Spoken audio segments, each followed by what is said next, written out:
The Windsor Spitfires have fallen behind 2-0 in the best-of-7 series with the London Knights in the opening round of the OHL playoffs.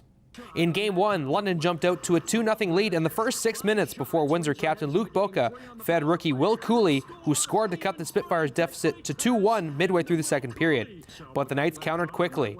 Evan Bouchard scored his second goal of the game just 42 seconds later, and London added a power play goal 96 seconds after that to take a 4-1 lead.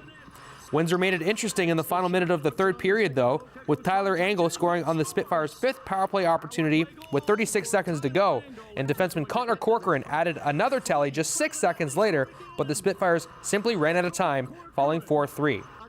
In Game 2, Colton Ince got the start and goal, but the London Knights once again took a 2-0 lead after the first period. London would score 3 more goals in the third period, as the Knights, who are ranked 5th in the Canadian Hockey League, now hold a 2-0 lead in the best-of-7 Western Conference quarterfinal series. Windsor's Randa Markos was victorious at UFC Fight Night 148 in Nashville, Tennessee this past weekend. The St. Joseph's High School graduate defeated American Angela Hill via armbar submission late in the first round to snap a 2-fight losing streak. With the win, Markos improves to 9-6-1 inside the octagon. Markos is currently ranked 15th in the UFC women's strawweight division. Windsor native Thomas Kennedy was selected 77th overall by the Hamilton Honey Badgers in the inaugural Canadian Elite Basketball League entry draft. The 18-year-old University of Windsor product just finished his rookie season with the Lancers under head coach Chris Oliver. Kennedy was excited to be selected and looks forward to improving his skills with the Honey Badgers while maintaining his U Sports eligibility. Great honor, especially as a first-year player to be selected into an inaugural league like this. It's unreal to be recognized for my talent. So this week, when I learned about it and was notified that they would be drafting me, it kind of changed, ramped things up because I knew the intensity I'll need sooner than later. So really changed my workout program for this week.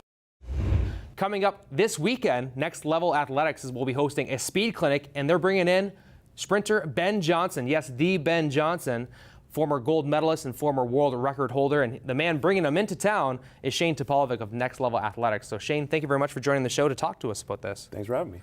Obviously, this is a big development, something that you've had under wraps a little bit for the last number of months. So tell us a little bit about how the idea got to being able to bring one of the best sprinters in Canadian history into Windsor to teach some of the youth that you work with how to get better.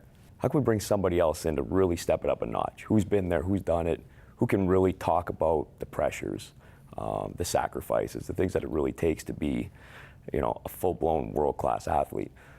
So we thought Ben Johnson, who better? What do you think that some of the athletes are going to be able to get from being able to just be in the presence of Ben Johnson, let alone get some tips on how to get better in the speed category?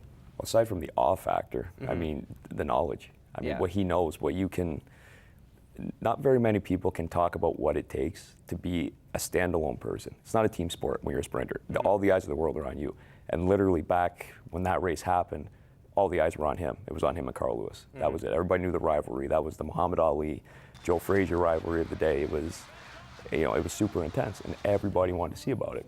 So for the kids to get knowledge from a person who's done that, rose to the absolute peak of it, and then obviously came down from it, they're going to get a lot of information that they probably wouldn't have thought about. This week's TSS Spotlight is shining on University of Windsor football player Drew Desjarlais, who turned heads at the CFL National Combine this week. Desjarlais is now garnering first-round draft pick buzz after he finished first among offensive linemen with a 30-inch vertical, first in the 3-cone drills, second in the 40-yard dash, second in the broad jump, and third in the bench press with 25 reps of 225 pounds. Congratulations, Drew, and here's to your TSS Spotlight. Good luck at the CFL Draft.